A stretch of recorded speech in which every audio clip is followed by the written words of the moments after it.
My story really did have a great beginning, and I attribute that really to my mom and dad. They are two of the most loving and generous people, I think, on the whole planet. We had a very happy life and pretty wrinkle-free life. We grew up on a great lake, Lake Michigan, and there's so many memories I have there, but one memory really stands out in particular. And it was a day in April of 1987. I went out to the mailbox. I was 21 years old. And I pulled the mail out, and on top of the mail was this exact magazine. And I still remember, as though it was yesterday, the emotions that surfaced for me and the tension that immediately emerged for me. I was afraid of my Jesus, and the Jesus I knew I didn't think laughed. I think he was more serious and more stern and up there kind of judging me and deciding when maybe lightning should strike, or I had a lot of fear and a ton of guilt as it relates to my Jesus. But the fact that this Jesus was laughing, it was something I had never, ever even thought about. This Jesus really invited me in, and this image really filled my heart full. So I stood out there for a long while, and I held what I now call this invitation. And soon thereafter, I researched how to get a hold of this image somehow. And after a little bit of searching, I found business card size, and then I found postcard size, and then I went to 5x7s and 8x10s. And I don't do small well, so I started to supersize. It really didn't matter if I was in a dorm room or an apartment or even a brand new house. Jesus was on the walls. Jesus laughing all over the place. I moved to Boston after college, fell madly in love with my husband, Keith. We proceeded to build this incredible life in the fast lane. We were both with growing global firms, advancing in our careers, and with all the frequent flyer miles and the hotel points, we were taking some lovely vacations and having a great time.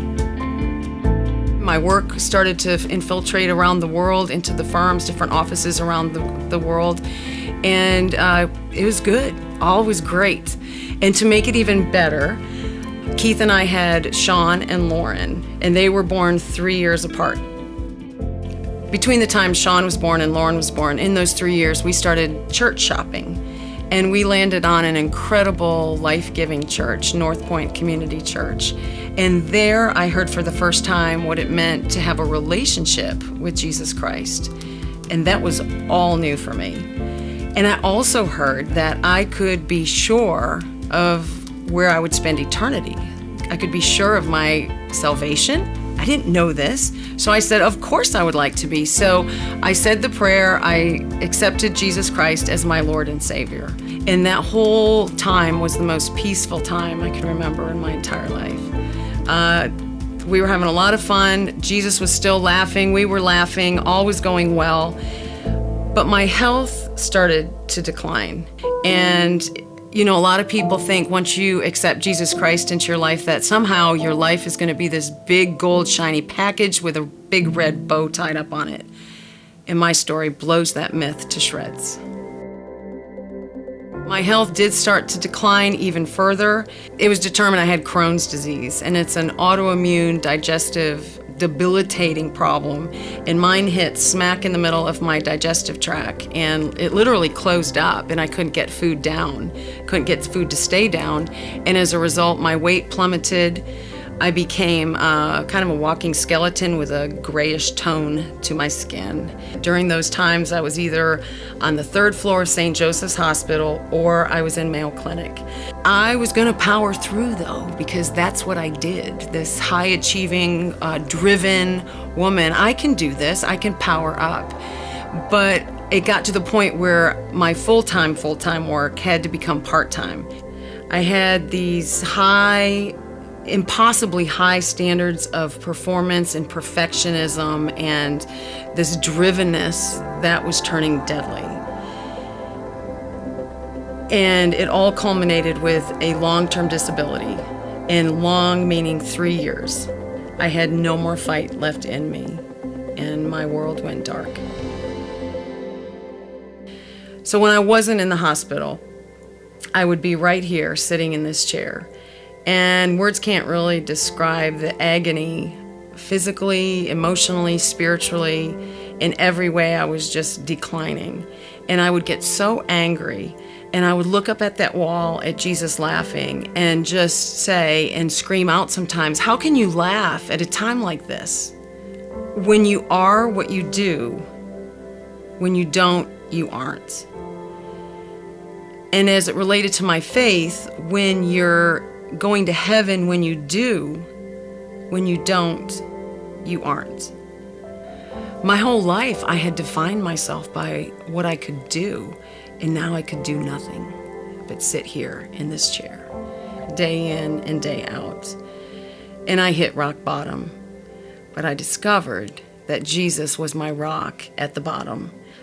I think God had to strip everything else away from my life. The layers of religion, the layers of life, the layers of perfectionism and standards that I had set, and all these layers. I think he needed to just move that all aside and just get it down to Jesus and I, just the two of us. It wasn't a religion. It wasn't a to-do list. It wasn't a spiritual report card. It was Jesus. So it was as though Jesus was saying, just get to know me. You don't have to do anything. I don't want anything from you. I just want something for you. So eventually the doctors released me back to work, but my work no longer defined me. It was not my source any longer of my worth and my significance and my value.